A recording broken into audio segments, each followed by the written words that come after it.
I'm going to do what I do every day and walk through the neighborhood for about 3 hours. I'm with Morgan Cameron Ross, the founder of Old Toronto Series, and I let you choose the spot today. Yeah. Why don't you tell me about where we are? Well, right now we're at Harvard Street Bridge in Bickford Park. And it's one of my favorite places in the city wherein when I moved here, it just looked like this really out of place railing here. It's so old and grandiose, but it's like this because the bridge is still there underneath. So we would be standing about here on the north side of this bridge, and this is all covered up.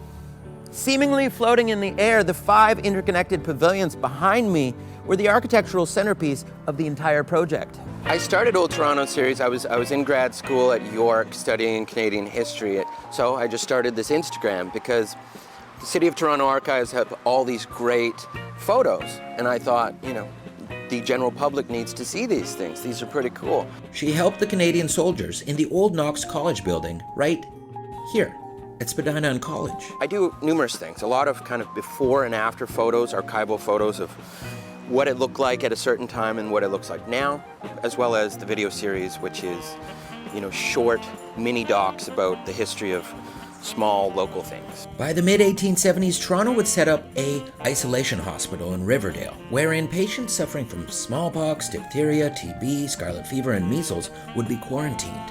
And you're not originally from here. I'm from Vancouver, and I moved here about 15 years ago. And perhaps that's why I became so interested in Toronto history, because I came at it from almost a tourist's perspective.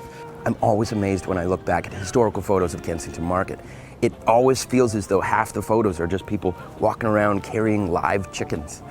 Quite the juxtaposition to how it is today with all the vegan and vegetarian restaurants and cafes. Are there any funny, relatable, or quirky posts that you can kind of think of specifically that got a big reaction?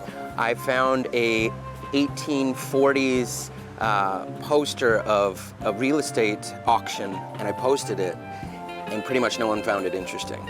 And then I will post a photo of, a Corningware pot, and everyone loses their mind because their parents had that in the kitchen. So, what do you think it is about history and nostalgia that just resonates so much with people? I think everyone's really interested in kind of learning something new every day, especially about their neighborhood and their city. So, I think there's a lot of civic pride this last few years in Toronto, so I think I've kind of tapped into that.